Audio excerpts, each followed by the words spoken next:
Hi Virgo, great to have your company again. Dadhichi here from astrology.com.au. You're probably wondering what I'm smirking at. I don't know, just as I started talking, I just had this smile emerge, probably because looking at your horoscope, lots of planets in the 7th house and 8th house.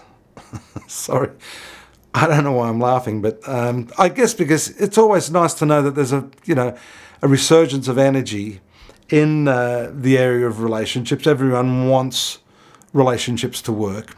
At least when we see these planets congregating in this area. This is the 7th house of your horoscope, the sign of Pisces, which, by the way, is very idealistic. And you do have Neptune there, the Sun right now, and Mercury. So very strong energy for your relationships through the month of March. But I must warn you that if you're looking at everything through, different coloured glasses, you're going to see what you want to see. Others are going to maybe encourage you to see things in a slightly different way. So you have to be careful to keep some perspective there. Definitely a lot of idealism, but does the vision match the reality of where you're at right now is the question. And particularly as, if some of you have been tuning into me over the last few years, I talk about the position of the karmic points transiting through this very critical part of your horoscope now. The South Node, which has to do with your past karma. And so maybe there's a bit of a cross purposes, perhaps, with this idealism, but the fact that you know what has happened, you know exactly what's going on, but maybe you don't want to accept that.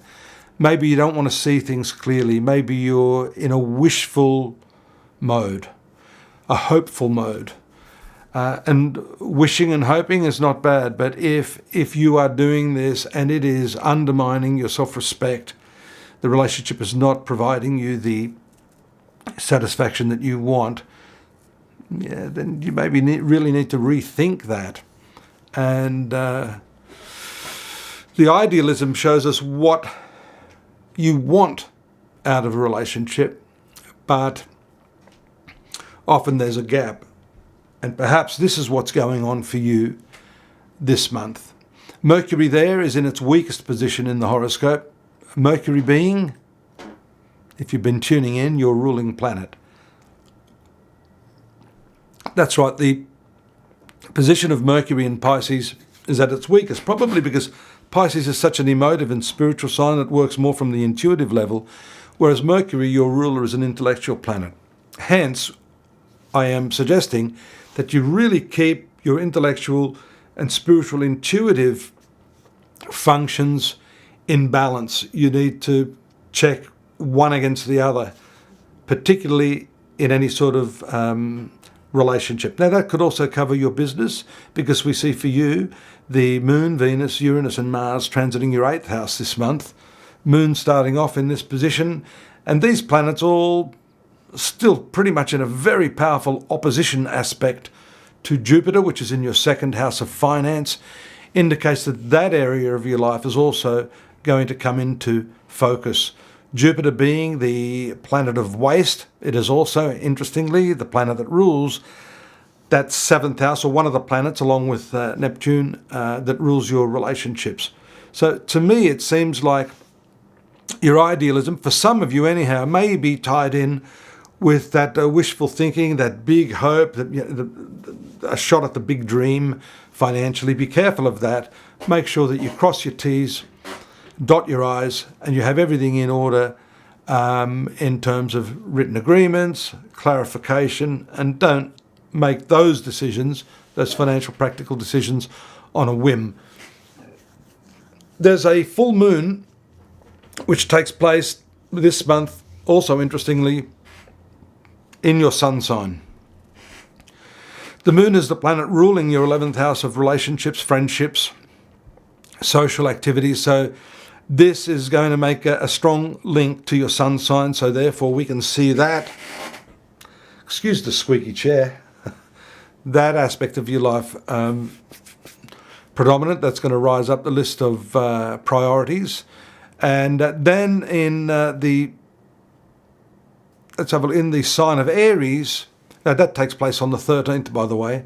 Then on the 28th, late in the month, we have a resurgence of that 8th house shared resources activity with the new moon taking place there. So I see most of this month for you preparatory, really getting all your ducks in a row, making sure you balance your intuition against your intellectual side, because that new moon then shows us around the 28th, the very last few days of the month, a really great opportunity for you to revamp the way you do things financially. It definitely is a shift. The new moon is, of course, always a signal of new beginnings. And with that taking place in your 8th house of shared resources, I think you can see some pretty important developments in that area of your life. Mars will move its position to your 9th house. That's not considered a very good position, particularly according to Vedic astrologers. The 9th house position of Mars moves earlier in the month, around the 6th, and that can show disputes or combat or problems legally, financially. Make sure you pay all your traffic fines, get your tax in order. If you've got any outstanding legal matters that are pending, you need to go slowly. As I said earlier, don't lunge at a problem. Argumentation is not going to get you very far very quickly. So what do they say? A man going nowhere gets there. Mercury, your ruler, has a few difficult aspects. I'm just going to run through them quickly. On the 4th of March, that conjunction with Neptune, talked all about that confusion. On the 12th, the square to Saturn. That's interesting. That's in your 4th house of family affairs, real estate. That could present some problems. That will cause you to deliberate. It will cause you to feel a little bit down or incapable of making the decision that you want. There's also a square on the 24th to Pluto, which is very, very challenging.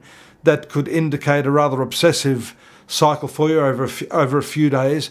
But it is preceded by a nice conjunction on March 18th to Venus, which is in your 8th house. I did forget to mention the real reason I was laughing at the outset was the fact that the 8th house is sexuality. So it's not just shared resources; it's shared beds. So that's something to look forward around the 18th. So all in all, I think you've there's your synopsis. Anyhow, I'm not going to say any more before you probably shut me out.